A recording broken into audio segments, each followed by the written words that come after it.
So here's something that's bugged me since I was a kid watching Return of the Jedi. We see Anakin standing there with Obi-Wan and Yoda as these glowing blue Force ghosts, right? But he was literally Darth Vader like an hour ago. The dude committed genocide, helped blow up entire planets, and murdered younglings.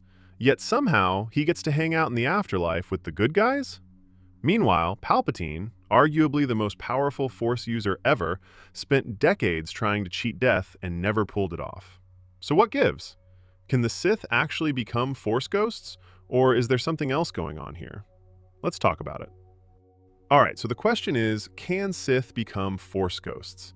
And the short answer is, actually there isn't a short answer, because Star Wars has basically given us two completely different types of afterlife, and understanding the difference changes everything we thought we knew about the Force. Let's start with what we know for sure. Force ghosts, the real deal, the blue glowing Jedi we see in the original trilogy. These aren't just any dead Force user showing up. This is an incredibly rare ability that requires specific training. Here's where it gets interesting. In the Clone Wars, we learn that Qui-Gon Jinn discovered this technique from beings called the Force Priestesses. These ancient entities taught him how to preserve his consciousness after death. And get this, they only agreed to teach him after he proved he had only good intention and light in his heart. That's the key phrase right there. The way it works is pretty wild. When most people die in Star Wars, they become one with the Force. Their individual consciousness just dissolves into this cosmic energy field. Poof, gone. But Force ghosts learned how to maintain their identity, to not get absorbed.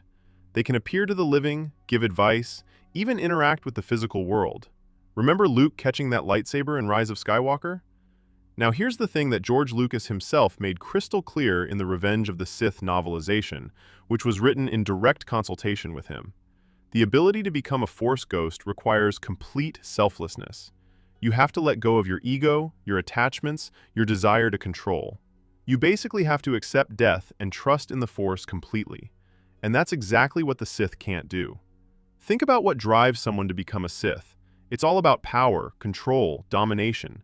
The entire Sith philosophy is built on using the Force to bend reality to your will. They don't want to become one with the Force, they want to rule it.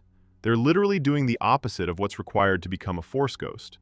Palpatine straight up tells Anakin about Darth Plagueis trying to conquer death. Not accept it, not transcend it, conquer it. That word choice matters. The Sith view death as an enemy to be defeated, not a natural transition to be embraced. In the novelization of Revenge of the Sith, there's this amazing line about how the Sith's selfishness ironically prevents them from achieving true immortality. They're so obsessed with preserving themselves, so terrified of losing their identity and power, that they can never let go enough to become Force ghosts. It's like, the harder they grip, the more it slips through their fingers. But here's where it gets really interesting. Just because Sith can't become Force ghosts doesn't mean they can't stick around after death.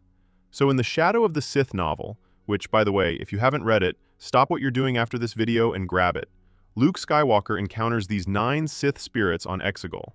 And when he reaches out with the Force to sense them, he gets absolutely nothing. They're not in the Force at all.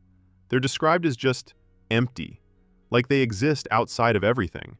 These Sith spirits aren't the same thing as Force ghosts, not even close. Where Force ghosts maintain their presence in the Force, Sith spirits are bound to physical locations or objects. They're basically parasites, leeching off places strong in the dark side or attaching themselves to artifacts. We've seen this in canon multiple times. There's Darth Momin, who preserved his consciousness in his mask. The spirit could actually possess people who wore it. That's some seriously dark stuff. Then you've got whatever was happening on Exegol with Palpatine. His spirit was tied to that planet because it's a Force vergence, a place where the barrier between life and death is super thin. And that's the crucial difference. Force ghosts have freedom. They can appear anywhere to anyone. They're not trapped. But Sith spirits? They're prisoners of their own making, bound to relics or locations, waiting for someone to stumble across them so they can maybe find a way back. It's actually pretty tragic when you think about it. They achieved a form of immortality, but it's this hollow, incomplete version. They're stuck in limbo, unable to truly live but refusing to accept death. So let's address the big question everyone's probably screaming at their screens right now. What about Anakin? Yes, Anakin appears as a Force ghost at the end of Return of the Jedi. But here's the thing. By the time he dies, he's not a Sith anymore. When he throws Palpatine down that shaft, when he asks Luke to remove his mask, Anakin Skywalker has returned. He rejects the dark side in his final moments. He makes the ultimate selfless choice, sacrificing himself to save his son. That moment of redemption? That's what matters. In those final minutes, he lets go of everything that made him Vader. The anger, the hate, the desire for control, gone. He dies as a Jedi, having returned to the light. That's why he can appear as a Force ghost. He fulfilled the requirements.